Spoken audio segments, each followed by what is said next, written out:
শেখ হাসিনা কি বলছে না বলছে ওনার বক্তব্য তো এখানে রেলেভেন্ট না, একেবারেই রেলেভেন্ট না। নতুন সরকার গঠন হয়েছে, সরকার আসার পরে প্রক্রিয়াটি আবার সচল হয়েছে, তো প্রক্রিয়ার সময় লাগে, সেটা চলমান আছে, সেখানে কূটনীতির কোনো ঘাটতি নেই। বাংলাদেশের কোর্ট একজনকে সাজা দিয়েছে, সাজাপ্রাপ্ত আসামি, যিনি বাংলাদেশে বহু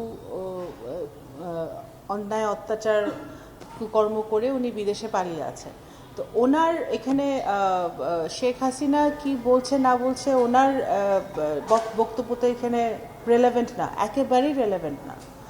বাংলাদেশ সরকার ভারতের সরকারের সাথে যেটা ইন্টারিমের সময় যে যোগাযোগটা শুরু হয়েছে, সেটা এখন সেই ডিপ্লোম্যাটিক চ্যানেলে এটা চলমান আছে, এবং যখন আমরা ওই প্রপার চ্যানেলে যখন একজন বন্দি বিনিময় চুক্তির আওতায় বা একজন আসামিকে যখন ফেরত আনা হয়, সেই যেই প্রোটোকল আছে, যেই নর্মস আছে, সেই নর্মস অনুযায়ী ওনাকে এনে এখানে অন্য বিচার করা হবে, এবং সেটাই তো মনে হয় বাংলাদেশের জনগণ চায়, যে এখানে যে অন্যায়গুলো হয়েছে, যেই দুর্নীতি হয়েছে, খুন গুম হয়েছে, সেগুলোর একটি সুষ্ঠু স্বচ্ছ বিচার বাংলাদেশের মাটিতে হবে। সেটা আমরা ভারত সরকারের সাথে সেই প্রক্রিয়া চলমান আছে, সেটা আমরা আগেই বলেছি। এখন যিনি আসামি তার বক্তব্য তো এখানে রেলেভেন্ট না, এটা সময় লাগে, আমরা প্রক্রিয়াটা চলমান আছে।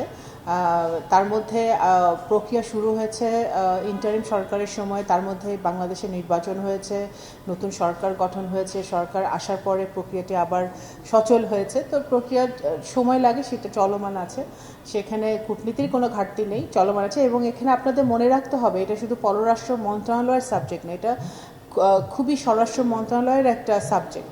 তো স্বরাষ্ট্র মন্ত্রণালয় এটা নিয়ে ওনারাও কাজ করছে, তো প্রক্রিয়াটা চলমান আছে।